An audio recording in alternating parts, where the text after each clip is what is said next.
જમવાનું sir perfect discipline શું છે કે ભાઈ કયા ટાઈમે જમવું જોઈએ કે પછી સવારનું ભોજન રાજા જેવું, બપોરનું પ્રજા જેવું ને સાંજનું રંગ જેવું હોય અને તમે કહો છો કે ભૂખ લાગે ત્યારે જમવું, તો આ એકચ્યુઅલી જમવાની સાચી પ્રોસેસ શું છે? તો એમાં ઘણા નેચરોપેથીમાં મતલબ મેં એવું પણ પોતે સાંભળેલું છે કે સવારે નહીં જમવાનું, બપોરે અને સાંજે જ જમવાનું. એમ તો એ એકચ્યુઅલમાં શું છે, એ હકીકત છે, ખોટું સાચું શું છે, મતલબ એના વિશે કોઈ ક્લિયર કરો. સરસ. એકોર્ડિંગ ટુ મી, એટલે હું જે માનું છું અને જે અત્યાર સુધીમાં શીખો છું એ પ્રમાણે જો જોઈએ, આપણું જે બોડી છે એની 1 અથવા 2 મીલની જરૂરત છે આખા દિવસમાં, 1 અથવા 2 વખત, બરાબર? અને 6 થી 7 કલાક હાર્ડવર્ક, આ રીતની ડિઝાઇન થયેલી છે આપણી. આટલું રૂટીન જો આપણું ચાલે તો એના માટે 6 થી 7 કલાક હાર્ડવર્ક કરીએ અને 1 થી 2 મીલ લઈએ તો એનાથી આપણી ગાડી ચાલી જાય. એની સરખામણીમાં અત્યારે આપણે કેટલું જમીએ છીએ? 2ની જગ્યાએ 3-4 મીલ. અમારા સુરતમાં તો અત્યારે સાંજના 12 વાગ્યાના ખમણ, બરાબર, સવારમાં ઉઠતા વેત જ તમારી આલુપુરી, એટલે આ બધું સવારથી ચાલુ થાય તો 12 વાગ્યા સુધી. એટલે ઘણી વખત તો હમણાં જે નવી એપ્લિકેશન્સ આવી છે એ તો મતલબ એને ખુશ થવાનું વાત હોય એવી રીતે આપણે વખાણ કરતા હોઈએ છીએ. હા, કે 2 વાગે તમે મેસેજ કરો, 2 વાગે બી ડિલિવરી આપી જાય. પણ એકચ્યુઅલી હેલ્થ માટે સારું નથી, બરાબર? અત્યારે ફેસિલિટી છે, આ બધું થઈ રહ્યું છે, પણ હેલ્થ માટે તો આગળ જતા એ ઘડો ભરાશે ત્યારે દેખાવાનું. કારણ કે રાતે 12 વાગ્યા 1 વાગ્યા પછી એ પણ આથાવાળું બધું, હા, આથો અને મેંદો, બરાબર, એ બધું ખવાય છે ત્યારે. તો તમારો જે સવાલ હતો કે કઈ રીતે જમવું જોઈએ આખા દિવસ, તો હું એવું માનું છું કે મોર્નિંગ બ્રેકફાસ્ટ જે છે એની બોડીમાં રિક્વાયરમેન્ટ નથી, બરાબર? તમારું લંચ થોડુંક વહેલું કરીએ, જેમ કે આપણે 12-1 વાગે જમતા હોઈએ છીએ, 10:30-11 વાગે લંચ કરીએ અને 6 થી 7 વાગે તમારું ડિનર થઈ જાય. આ પેટર્નથી ફોલો કરવામાં આવે તો આ સૌથી ઉત્તમ છે. પછી બધાની લાઈફસ્ટાઈલ પ્રમાણે, બધાની બિઝનેસ, ઓફિસ અવર્સ, એની હિસાબે આગળ પાછળ મેનેજ કરી શકે થોડું ઘણું, પણ 2 મીલ ઇનફ છે, બરાબર? એમાં બ્રેકફાસ્ટ જે રાજા જેવો લેવો જોઈએ એની બિલકુલ જરૂર નથી.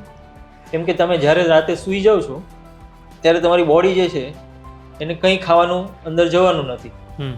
પછી એની બોડીની સિસ્ટમ જ એવી છે કે જ્યારે તમે સવારે ઉઠો છો ત્યારે બોડી અંદરથી તૈયાર છે કે સવારે જેવું ઉઠશો એટલે તમારે તરત જ ગ્લુકોઝની જરૂર પડશે, એટલે તરત જ સવારના મોર્નિંગમાં તમારી બોડી છે તે ગ્લુકોઝને સ્પાઇક કરે છે. તમારી બોડીની જે રિક્વાયરમેન્ટ છે એ સીધી આપી જ દે છે, કેમ કે એની પાસે ઓલમોસ્ટ ગ્લાયકોજનમાં સ્ટોર છે, બરાબર? એટલે સ્ટોરેજમાંથી સીધું જ તમને આપી દે છે, એટલે તમારી મોર્નિંગ સીધી ચાલુ જ થઈ જાય છે.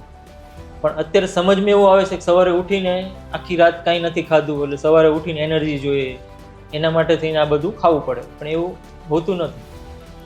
અત્યારે મને એવું લાગે છે કે લોકો માનસિક રીતે ખાય છે, શારીરિક રીતે નહીં. ડેફિનેટલી. અને મેમ સરે વાત કરી કે સર બેસ્ટ ટાઈમ જમે છે 6 વાગ્યા પહેલા, તો આ સાચું છે કે?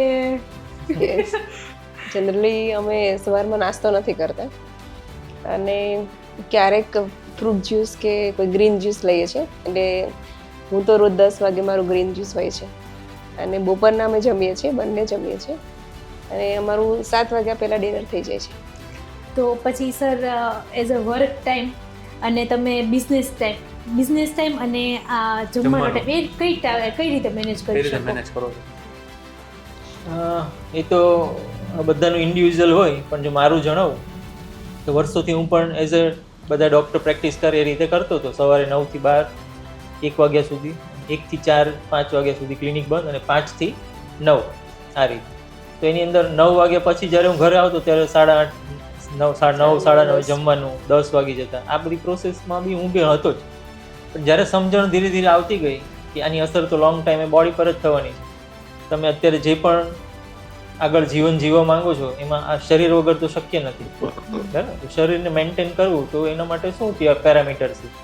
સૌથી પહેલું તો એને હેલ્ધી કેવી રીતે રહે એના પેરામીટર્સ બદલવા માટે મેં મારું ક્લિનિક અવર્સ છે તે ચેન્જ કર્યા. અત્યારે હાલમાં હું સવારે 8 થી 5ની પ્રેક્ટિસ કરું, 5 વાગ્યા પછી હું ફ્રી હોય, બરાબર? એટલે વધીની કોઈ વિઝિટ હોય તો 6 વાગી જાય, તો 6 થી 7માં અમારું ડિનર પતી જાય છે. અને લંચ તો જે છે જ્યારે ટિફિન કે અમારું ત્યાં બનતું હોય છે ક્લિનિકમાં અથવા ટિફિન લઈને જઈએ, તો બપોરે જ્યારે ફ્રી ઓફ ટાઈમમાં મારો મળે કે 12 વાગ્યાથી 2 વાગ્યાની વચ્ચે, જ્યારે અંદરથી ભૂખ જાગે ત્યારે ચાલુમાં જમી લેવાનું.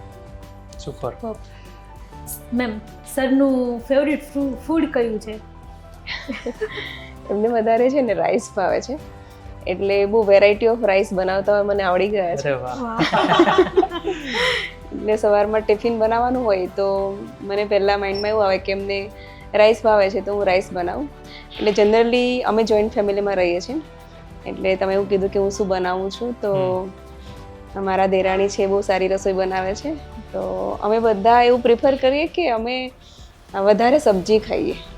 એટલે રોટલી કે રોટલો એ ઓછું અને સબ્જી વધારે ખાઈએ, તો એવું સરનું હંમેશા કેવું હોય છે.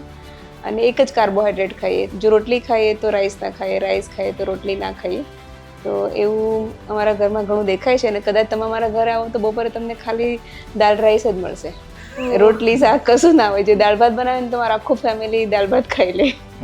અને સાથે સેલેડ હોય, એટલે સેલેડનો મોસ્ટ પ્રિફરેબલ છે અમને. કેમ કે એ હેબિટ ડેવલપ કરવી એ બી અલગ વાત છે.